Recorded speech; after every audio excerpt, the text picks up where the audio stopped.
ഒരു പ്രാവശ്യം ഒരു കല്യാണ വീട്ടിൽ ഞങ്ങൾ നിന്നപ്പോൾ ഒരായിട്ട് പന്തായം പറ്റി പുള്ളി പറഞ്ഞു, സാറിൻ്റെ കഴിവൊന്നുമല്ല മോളിച്ചേക്കോട്ട് റെക്കോർഡ് വന്നത്. ഞങ്ങൾ ഇച്ചിരി വെള്ളം അടിച്ച് ഇരിക്കുമായിരുന്നു.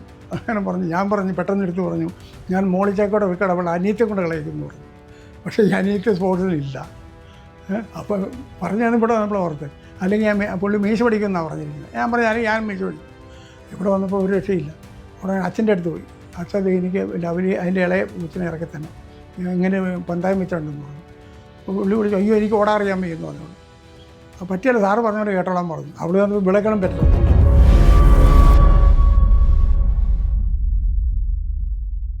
പിന്നെ ജയിൽവാസം കഴിഞ്ഞ ഒരു പയ്യൻ കോട്ടയത്ത് നിന്ന് വന്ന് ജയിൽവാസം എന്നോട് പറഞ്ഞില്ല. ഒരു മിലിറ്ററിക്കാരൻ്റെ മോൻ തന്നെയാണ്, പക്ഷേ എന്നോടത് പറഞ്ഞില്ല. ഇവനില്ലാത്ത പ്രശ്നമില്ല. അവിടെ വന്നു കഴിഞ്ഞാൽ ഇപ്പോൾ സാറിൻ്റെ പേരിൽ ഒരു 100 രൂപ കിടക്കുന്നത് കണ്ടു കഴിഞ്ഞാൽ അന്നേരം അടിച്ചു മാറ്റുവാൻ. പക്ഷെ ചോദിച്ചാൽ ഞാൻ എടുത്തു എന്ത് ചിലവായി. അപ്പോൾ ലാസ്റ്റ് അവിടുന്ന് കഴിഞ്ഞപ്പോൾ പിള്ളേരെല്ലാം കൂടെ തൂക്കിക്കൊണ്ട് ഹോസ്റ്റലിലേക്ക് കൊണ്ടുവന്ന് ചോദിച്ചു. എന്ന് പറഞ്ഞു, ഇവൻ നിന്നുകൊണ്ട് വിറയ്ക്കുക. എന്നോട് ചോദിച്ചാൽ ഇവന്മാർ തീരുമാനിച്ചാലോ സാറ് തീരുമാനിച്ചാൽ ഞാൻ നന്നാവോ സാറേ എന്ന് ചോദിച്ചു.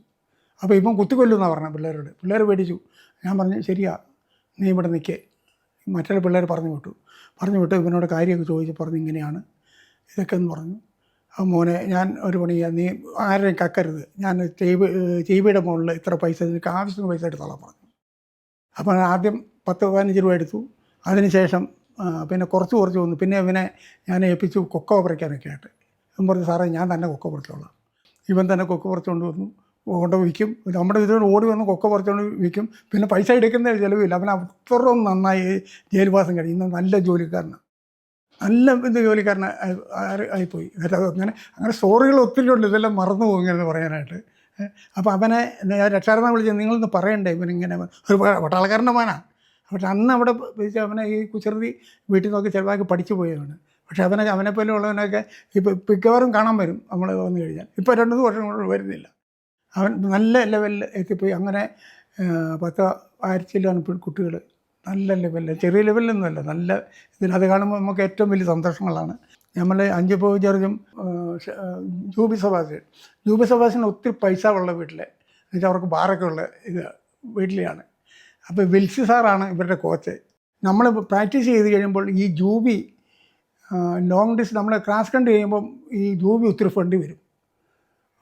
ഷോർട്ട് സർക്കിൾ ചെയ്യുമ്പോൾ 5 ഒത്തിരി ഫണ്ട് വരും. ജമ്പ് ചെയ്യുമ്പോൾ 5 ഒത്തിരി വരും. ഞാൻ പറഞ്ഞു, ഇതിനിടെ ഇങ്ങനെ മാറിയത് ശരിയല്ലോ. അപ്പോൾ എനിക്ക് പിന്നെ അന്വേഷണം ഓർത്തത്, ഈ പുള്ളി പറയണ കുഴപ്പമില്ലല്ലോ, പുള്ളി ഒരു ബാറുകാരനാണ്. അപ്പോൾ കോച്ച് അവിടെ പോയി പുള്ളി കൂടെ ഇരുന്നു. അപ്പോൾ കൊച്ചിന് ഇഷ്ടമുള്ള ഐറ്റം കൊടുക്കരുത്. അപ്പോൾ ഞാൻ അവരെ വിളിച്ചു പറഞ്ഞു, ഇങ്ങനെ ചെയ്തതാണല്ലോ. ഞാൻ പറഞ്ഞു, നിങ്ങൾ പറയുന്നത് 10ാം ക്ലാസ്സാണ് പറയുന്നത്, ഞാൻ ഈ വർഷം നാഷണൽ പ്രൈസ് വരുമെന്ന് പറഞ്ഞു. 2 പേർക്കും ഞാൻ ഉറപ്പ് വരുന്നു, അല്ലെങ്കിൽ വിളിച്ചുകൊണ്ട് നോക്കണം പറഞ്ഞു, ഐറ്റം മാറണം എന്ന് പറഞ്ഞു. അവർ മനസ്സോടുകൂടി വഴി. അങ്ങനെ ഇത് 2 പേര് തന്നെ ആ വർഷം തന്നെ എനിക്കിത് 2 മോതിരം കൊണ്ട് കിട്ടും. കെട്ടിടത്തിൽ കൊണ്ടിട്ടാണ് 2 മോതിരം. ആ വർഷം തന്നെ നാഷണൽ പ്രൈസ് വന്നു. അവർ സ്റ്റേറ്റ് ചാമ്പ്യന്മാർ 2 പേരും. എൻ്റെ മോൻ അടക്കം 5 ചാമ്പ്യന്മാരായിരുന്നു ഞങ്ങൾ. അപ്പോൾ ചാമ്പ്യൻഷിപ്പ് വന്നു. ബാംഗ്ലൂരിൽ അവർക്ക് പ്രൈസും വന്നു. അപ്പോൾ അങ്ങനെയാണ് ഐറ്റം മാറ്റിയെടുക്കാൻ പറ്റിയത്. കാരണം ഓരോരുത്തർ കുട്ടിയെ കാണുമ്പോൾ നമുക്ക് എന്നെ ഐറ്റം ചെയ്തു എന്ന് പറയാനുള്ള ഒരു ദൈവാനുഗ്രഹം എനിക്കുണ്ട്. അതുപോലെ തന്നെ മോളിച്ചാക്കോയുടെ അനിയത്തി, ഒരു പ്രാവശ്യം ഒരു കല്യാണ വീട്ടിൽ ഞങ്ങൾ നിന്നപ്പോൾ ഒരായിട്ട് പന്തായം പറ്റി പുള്ളി പറഞ്ഞു, സാറിൻ്റെ കഴിവൊന്നുമല്ല മോളിച്ചാക്കോട്ട് റെക്കോർഡ് വന്നത്. ഞങ്ങൾ ഇച്ചിരി വെള്ളം അടിച്ച് ഇരിക്കുമായിരുന്നു. അങ്ങനെ പറഞ്ഞു. ഞാൻ പറഞ്ഞു, പെട്ടെന്ന് എടുത്ത് പറഞ്ഞു, ഞാൻ മോളിച്ചാക്കോട്ട് റെക്കോർഡ് അവൾ അനിയത്തെ കൊണ്ട് കളയിക്കുന്നു പറഞ്ഞു. പക്ഷേ ഈ അനിയത്തെ സ്പോർട്സിലില്ല. അപ്പോൾ പറഞ്ഞാണ് ഇവിടെ നമ്മൾ ഓർത്ത്. അല്ലെങ്കിൽ ഞാൻ പുള്ളി മീശ പഠിക്കുമെന്നാണ് പറഞ്ഞിരിക്കുന്നത്. ഞാൻ പറഞ്ഞു, അല്ലെങ്കിൽ ഞാൻ മീശ പഠിക്കും. ഇവിടെ വന്നപ്പോൾ ഒരു രക്ഷയില്ല. ഉടനെ അച്ഛൻ്റെ അടുത്ത് പോയി. അച്ഛൻ എനിക്ക് അതിൻ്റെ ഇളയെ കൊച്ചിനെ ഇറക്കി തന്നെ ഇങ്ങനെ പന്തായം വെച്ചിട്ടുണ്ടെന്ന് പറഞ്ഞു. പുള്ളി വിളിച്ചു, അയ്യോ എനിക്ക് ഓടാറിയാൻ വയ്യെന്ന് പറഞ്ഞോളൂ. അപ്പോൾ പറ്റിയല്ല, സാറ് പറഞ്ഞവരെ കേട്ടോളാൻ പറഞ്ഞു. അവിടെ വന്ന് വിളക്കണം ബെറ്റർ. അവിടെ തിരുവല്ല മീറ്റ് വെച്ച് ഇവിടെ റെക്കോർഡ് ഇടുന്നു. ഇവിടുത്തെ മീറ്റ് വെച്ച് റെക്കോർഡ് കഴിയുമ്പോഴത്തേക്ക് വന്ന് അവിടെ സേവനമാരെന്ന പള്ളിയിൽ എന്താ പരിപാടി നടന്നുകൊണ്ടിരിക്കുകയാണ്. ഇത് വന്നു കഴിഞ്ഞപ്പം സാറ് പറഞ്ഞ ആ വാക്ക്, അനിയത്തെ കൊണ്ട് റെക്കോർഡ് എടുക്കുമെന്ന് പറഞ്ഞ ആ വാക്ക് ഇതാ എന്ന് പറഞ്ഞു. ഞാൻ വന്നു കഴിയുമ്പോൾ ഈ ചേട്ടൻ എന്നായെന്നറിയോ, ഈ ബ്ലേഡും വെച്ചുകൊണ്ട് ഇത് വെച്ചിരിക്കുക മീശ പഠിക്കാനായിട്ട്. ഞാൻ പറഞ്ഞു, ഒരിക്കലും പഠിക്കരുത്. കാരണം നിങ്ങൾ കാരണം അല്ലെങ്കിൽ ലവലിച്ചാക്കതിൻ്റെ അത് കാണിയല്ല.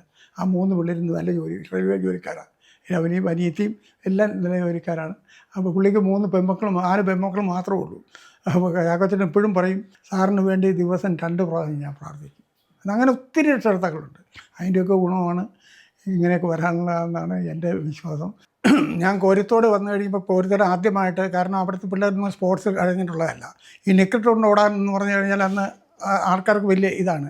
അപ്പോൾ ഞാനത് ടെക്നിക്കായിട്ട് ഇവർ ചെയ്യും. ഇവിടുന്ന് ഈ മുക്കഴി അമ്പലത്തിൻ്റെ അവിടം വരെ ഈ പിള്ളേരെ ക്രോസ് കൺട്രി ആയിട്ട് ഓടിക്കും. അപ്പോൾ അവിടെ ചെന്ന് കഴിയുമ്പോൾ അവിടെ നാട്ടുകാരോട് പറയും, അന്ന് ചക്ക ഈ ഓഫ് സീസൺ സാഹചര്യത്തിൽ ചക്ക, കപ്പ, ആഞ്ഞിലി, അപ്പോൾ അതെല്ലാം പറിച്ചു വെക്കും അവർ. അപ്പോൾ നമ്മൾ ഇവിടുന്ന് അവിടെ ഓടി ചെന്നിട്ട് അവിടെ ഇരുന്ന് റെസ്റ്റ് ചെയ്ത് ഇതെല്ലാം തിന്നേച്ച് പിള്ളേരോട് പറയും ഈ ആറ്റിലേക്ക് ഇറക്കും. ആറ്റിലേക്ക് ഇറക്കി വെച്ചൂടെ ഇവിടുന്ന് അവിടെ പെല്ലുന്നവർ എത്ര മീനുണ്ടെന്ന് എണ്ണം പറയും. അപ്പോൾ അതിൻ്റെ അർത്ഥം ഇവർക്ക് പിള്ളേർക്ക് മനസ്സിലായില്ല. ഉരുളൻകല്ലയിലാണ് ശനിയാഴ്ച ദിവസമായി പോണേ, ഉരുളൻകല്ലക്കടയാണ് ഓടുന്നത്. ഇവിടെ വരുമ്പോൾ അത് മസിലങ്ങ് ഫുള്ളാവും. ഇത് പിള്ളേർ മീനെണ്ണല നീ എത്ര കണ്ടറ അവിടെ ചെന്ന് കഴിക്കും. പിറ്റേ ദിവസം റെസ്റ്റാണ്. പക്ഷെ മസിൽ നമ്മൾ ഉദ്ദേശിച്ച ട്രെയിനിങ് നമുക്ക് കിട്ടിക്കഴിഞ്ഞു. അപ്പോൾ പിള്ളേർ ഇതറിയുന്നില്ല ഇതെന്താ പരിപാടി എന്നുള്ളത്. അപ്പോൾ അങ്ങനത്തുള്ള ട്രെയിനിങ്. അപ്പോൾ നാട്ടുകാർ മുഴുവൻ നമ്മൾ ചെല്ലുന്ന നോക്കിയിരിക്കുകയാണ് ഈ സാധനമെല്ലാം ഉണ്ടാക്കി വെച്ച്.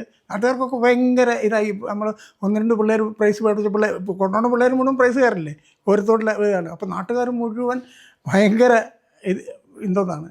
അങ്ങനെയാണ് ഇതിലേക്ക് നമ്മൾ വരുന്നത്. അതുപോലെ എൻ്റെ വീട്ടിൽ പിള്ളേർ നിന്ന് കഴിയുമ്പോഴത്തേക്കും അതിൻ്റെ അകത്ത് കുട്ടികൾക്കാണെങ്കിൽ ആഹാരം, ഞങ്ങൾ കപ്പപ്പിള്ളേരും മുട്ടപ്പിള്ളേരും എല്ലാം പറയുന്നത്. ഞങ്ങൾ കപ്പ തിന്നെ നമുക്ക് ഞങ്ങൾ പക്ഷേ എൻ്റെ 4-5 ഏക്കർ സ്ഥലമുണ്ട്. അവിടെ ഞങ്ങൾ ഈ പിള്ളേരും കൂടി കപ്പയിടുന്നത്. കപ്പയിടും. അതുപോലെ തന്നെ ഈ കന്നാരച്ചക്ക ഇഷ്ടംപോലും ഉണ്ട് പുറകിൽ. അപ്പോൾ ഈ പിള്ളേർ തന്നെ കത്തിയെ കൊണ്ട് വെച്ചിരിക്കുക അവിടെ. അപ്പോൾ നമ്മൾ ഒറിജിനൽ സാധനം. കാരണം ഇതൊന്നും കോഴിമുട്ട ഉണ്ടെങ്കിൽ നമ്മൾ വെളിയിൽ കൊടുക്കുകയില്ല. കാരണം നമ്മൾ വെളിയിൽ കൊടുത്താൽ ഒരു പൊട്ടയ്ക്ക് ചിലപ്പോൾ 10 പൈസ 20 പൈസ കിട്ടും ഇല്ലേ. നമ്മളിങ്ങോട്ട് മേടിക്കണമെങ്കിലോ 10-20 പൈസ കൂടുതൽ കൊടുക്കണം. അപ്പോൾ എനിക്ക് അവിടെ ലാഭമാണ് ഈ പിള്ളേർക്ക് ഇത് കൊടുക്കുന്നുണ്ട്. അന്നേരം കുട്ടികൾ ഇത് പറയും, സാറ് പട്ടാളത്തിൽ ഗ്രൗണ്ടിൽ വരുമ്പോൾ പട്ടാളക്കാരൻ, വീട്ടിൽ വരുമ്പോൾ മുത്തച്ഛൻ. അങ്ങനെ ഒരു കുടുംബമായിട്ടാണ് അവിടെ പോയത്. എല്ലാം നിലത്ത്. ഇന്നത്തെ കാലത്ത് പിള്ളേർക്ക് കട്ടിൽ മറ്റേത് അന്ന് എല്ലാം കൂടെ നിലത്താണ് കിടന്നത്. അങ്ങനെ കഷ്ടപ്പെട്ട് നമ്മളോട് സഹകരിച്ച് ഇതിൽ വേറെ നമ്മുടെ വീട്ടിലേക്ക് അന്ന് വണ്ടി കയറിയില്ല. അപ്പോൾ അതിൻ്റെ മുകളിലത്തെ സ്ഥലം ഞങ്ങൾ മേടിച്ചിട്ട് പോയി എന്ന് പറഞ്ഞാൽ ഒറ്റ ദിവസം കൊണ്ട് ഇത് കയറിയാലെന്നുള്ള ഒത്തിരി ഒരു പന്തായം വെച്ചു. അപ്പം ഞാൻ പിള്ളേരെയും കൊണ്ട് മീറ്റിന് പോയിരിക്കുക. അപ്പം നമ്മുടെ അന്ന് CJ തോമസ് ആ പാർട്ടിയെല്ലാം ഉള്ള സമയമാണ് നമ്മുടെ പിള്ളേർ. അന്ന് വൈകുന്നേരമായപ്പോൾ ഇവർ പന്തായം വെച്ചു. ഇന്ന് വൈകുന്നേരം ഞങ്ങൾ ജീപ്പിൻ്റെ അത് കയറ്റുമെന്ന് പറഞ്ഞു. ഇവന്മാർ ഞവരി ഉണ്ടാക്കിക്കൊണ്ട് വലിച്ച് 5 മണിയായപ്പോഴത്തേക്കും ജീപ്പ് വീട്ടിൻ്റെ മുറ്റത്ത് കയറ്റിയന്മാർ. അതുപോലത്തെ പിള്ളേരായിരുന്നു അതിൻ്റെ അത്. അവർ നാട്ടുകാർ മുഴുവൻ പന്തായം വെച്ച് കയറിയാലെന്ന് പറഞ്ഞുകൊണ്ട് അവർ ഒറ്റ ദിവസം അടിച്ച് കയറ്റി. അത് കാരണം തന്നെ എൻ്റെ വീട് പണിക്ക് ഇത് വന്നു കഴിഞ്ഞപ്പം മെറ്റിൽ കൊണ്ട് ഇറക്കിയിരിക്കുക. സാറ് പുറത്ത് വന്ന് ഞങ്ങൾ ഇറക്കാമെന്ന് പറഞ്ഞു. ഞങ്ങൾ ഇതുപോലെ ഞാൻ മീറ്റിന് പോയിരിക്കുക. ഒരു 3 മണിയായപ്പോൾ വിളിച്ചേച്ച് പറഞ്ഞു, സാറേ മെറ്റിൽ ഇനി അടുത്ത ലോഡ് വരുന്നുണ്ടോ എന്ന് ചോദിച്ചു. കാരണം അതുപോലെയുള്ള പിന്നെ CJ തോമസ് എന്ന് പറഞ്ഞ ഇതാണ്. അതിൻ്റെ അകത്ത് ഇപ്പോൾ ഒരു ഗുണമുള്ള എൻ്റെ ശിഷ്യന്മാരുടെ ശിക്ഷണങ്ങൾ ഇപ്പോൾ നാഷണൽ പ്രൈസ് വന്നു. അപ്പോൾ അതിൻ്റെ അകത്ത് ഒരു പ്രധാനമുള്ള CJ തോമസ്, അവൾ വിനോഫ എന്ന് പറഞ്ഞ ഹൈ ജമ്പ് ചെയ്യുന്ന അവളുടെ കൊച്ചി നാഷണൽ ഈ പ്രാവശ്യം പ്രൈസ് വന്നു. അതുപോലെ ഇതിൻ്റെ ഹൈ ജമ്പാണ് ഈ CJ തോമസിൻ്റെ എൻ്റെ ശിഷ്യൻ. പക്ഷേ ഇവരെ കോച്ചിങ് കൊടുക്കുന്ന എൻ്റെ ശിഷ്യനാണ്. ഇവർക്ക് കോച്ചിങ് മിലിറ്ററി പോയിട്ട് എയർഫോഴ്സ് പോയിട്ട് വന്നിട്ട് അവനാണ് ഇപ്പോൾ കോച്ചിങ് കൊടുക്കുന്നത്. അവന് 5 പ്രൈസ് ഉണ്ട് ഇവിടെ കോരത്തോട്ടിൽ, അല്ല ഇവിടെ മുണ്ടക്കയത്ത് പ്രാക്ടീസ് ചെയ്യുന്നു. അപ്പോൾ ശിഷ്യകൾക്ക് മുമ്പിൽ ഇവർക്കും വേണ്ടിൽ. അപ്പോൾ ആ ലെവലിൽ പോകുന്ന നമ്മുടെ ശിഷ്യന്മാരും ഒരെണ്ണം പുറകോട്ട് പോകാറില്ല. അതുപോലത്തെ ഒരു ജീവിതമാണ് ജീവിച്ച് എപ്പോഴും നമ്മൾ വന്ന് കാണാൻ അതിനും അവർ മിക്കവാറും ഇവിടെ വന്നുകൊണ്ടിരിക്കും. അതൊരു വലിയ സന്തോഷമാണ്. ഞാനിപ്പോഴും പറയുന്നു, എൻ്റെ കുട്ടികളുടെ വിയർപ്പാണ് ഞാൻ ഇത്ര വലുതായത്. അപ്പം ഇതുപോലെ തന്നെ നമ്മൾ ഈ സ്പോർട്സ് ചെയ്തുകൊണ്ടിരുന്നപ്പോൾ എന്നെ ഈ മോളി ചാക്കോയ്ക്ക് ഇവിടെ ദേശീയ റെക്കോർഡ് വന്നു. അന്ന് തലശ്ശേരി മീറ്റ് വെച്ച് അവളുടെ ഈ ദേശീയ റെക്കോർഡ് തരാൻ ആരും ഇതല്ല. അന്നാണ് പത്രക്കാരൻ്റെ കൂടെ കൊടുത്തത്. ഞാൻ കൊണ്ട് എൻ്റെ വീട്ടിൽ ബുക്കിരിപ്പുണ്ട്. പക്ഷേ ഇവന്മാരുടെ കയ്യിൽ ബുക്കാണ് ഇവന്മാർ മനപ്പാരം തരാത്തതാണ്. അപ്പോൾ നേരം വെള്ളപ്പോൾ ഉള്ള പത്രത്തിൽ എൻ്റെ ഈ കുട്ടിയുടെ ഫോട്ടോ ആയിട്ട് ആരും കാണാത്ത ദേശീയ റെക്കോർഡ്, സംഘാടകരുടെ ദേശീയ റെക്കോർഡെന്ന് പറഞ്ഞിട്ട് ഒരു വാർത്ത അങ്ങ് വന്നു. അതുകൊണ്ട് തിരുവല്ല മീറ്റ് വന്നു കഴിയുമ്പോൾ അവിടെ മന്ത്രി ട്രോഫി കയറി പിടിക്കേണ്ടതായിട്ട് വന്നു. കാരണം ഞങ്ങൾ സ്കൂളെന്ന് പറഞ്ഞാൽ ഞങ്ങൾ വലിയ ലീഡില്ല, ഫസ്റ്റ് സ്കൂള് എന്ന് വെച്ചാൽ ഞങ്ങൾ കാഞ്ഞിരപ്പള്ളി ചാമ്പ്യൻഷിപ്പ് 3 പോയിൻറ്റിന് കട്ടപ്പന ചാമ്പ്യന്മാർ എന്ന് വിളിച്ച് പറഞ്ഞു. അപ്പോൾ ഞാൻ അവിടെ കിടന്ന് ബഹളം വെച്ചു. അപ്പോൾ പത്രക്കാരൻ കയറി പിടിച്ചോ സാറേ എന്ന് കൊടുക്കണമെന്ന് പറഞ്ഞു. അവർ പറഞ്ഞു പിടിച്ചോളാൻ പറഞ്ഞു. ഞാൻ കയറി നീലധാരായിരുന്നു. ഞാൻ കയറി ട്രോഫിയൊക്കെ കയറി പിടിച്ചു. ഞാൻ പറഞ്ഞു പോയിൻ്റ് ഇത് എന്ന് പറഞ്ഞു. ഞാനിങ്ങനെ പറഞ്ഞു, ഞാൻ നല്ലൊരു ചീട്ട് കളിക്കാരനാണ്. ഞാൻ ആദ്യം എൻ്റെ കൈയല്ല, എൻ്റെ കൈ എപ്പോൾ വേണമെങ്കിലും നോക്കാം, ഞാൻ അടുത്തതിൻ്റെ കൈ നോക്കുമെന്ന് പറഞ്ഞു. അങ്ങനെ പറയുമ്പോൾ ഇത്ര പോയിൻ്റ് ഞങ്ങൾ ലീഡാന്ന് പറഞ്ഞു. രണ്ടാമത് എണ്ണി കഴിഞ്ഞപ്പോൾ ഞങ്ങൾ ലീഡ് ട്രോഫി നമുക്ക് തന്നെ തന്നു കഴിഞ്ഞപ്പോൾ DPI എന്നെ വിളിച്ചു. ഇവരെല്ലാം പറഞ്ഞിട്ടുണ്ടായിരുന്നു, എന്നെ പറഞ്ഞ് തന്നെ മേളം ഉണ്ടാക്കാൻ തന്നെ ഞങ്ങൾ വീട്ടിൽ ഇരുത്തും എന്ന് പറഞ്ഞു. അന്ന് പത്രക്കാർ മുഴുവൻ പടപടാന്ന് ഫോട്ടോ എടുത്തു. എന്ത് കാര്യത്തിനെന്ന് പറയും. സാറ് പറഞ്ഞ് കേൾക്കാൻ പറഞ്ഞു. അപ്പോൾ ഞാൻ പറഞ്ഞു, സാറ് ഇപ്പോൾ 100 ഐറ്റം ഉണ്ടെങ്കിൽ 100 മെഡൽ സർട്ടിഫിക്കറ്റ് ഓവർ റേറ്റായി പോയി, അതേ സംഭവിക്കുന്നു പറഞ്ഞു. 100 സ്വർണ്ണ മെഡലുണ്ടോയെന്ന് ചോദിച്ചു. ഇത് തിന്നുന്നതെന്ന് കാണിച്ചു തരാമെന്ന് പറഞ്ഞു ചോദിച്ചു. ഇതാരെങ്കിലും തിന്നുമോ ഈ സാധനം മെഡൽ? തിന്നിയല്ലോ. പൈസ ആരും തിന്നിയല്ലോ.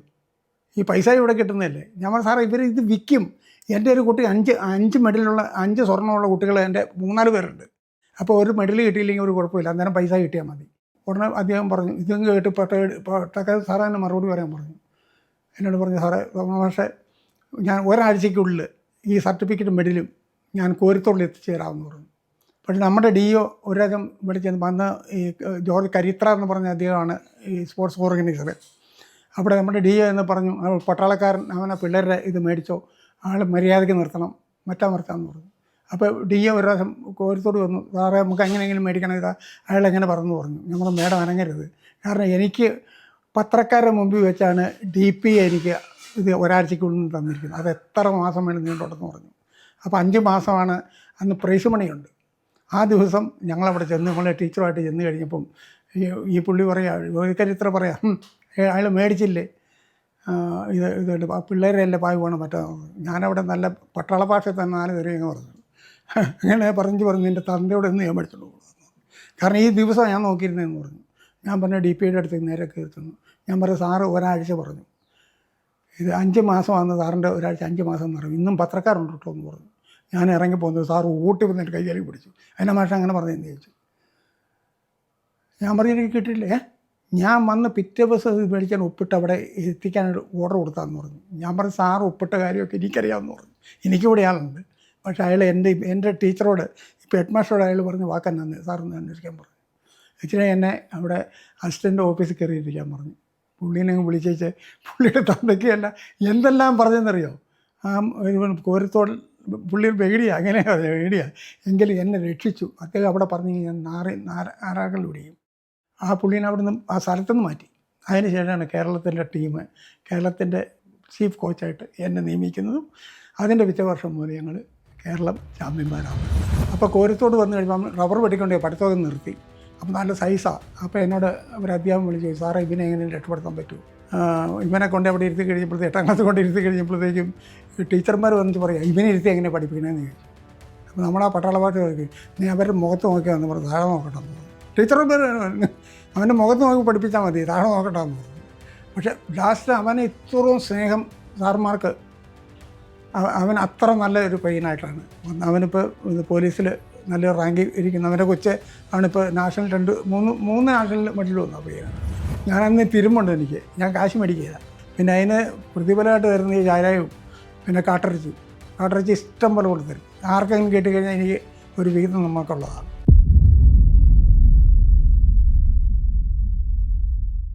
ഔഷധി പൊതുമേഖലയിലെ രാജ്യത്തെ ഏറ്റവും വലിയ ആയുർവേദ മരുന്ന് നിർമ്മാണ സ്ഥാപനം.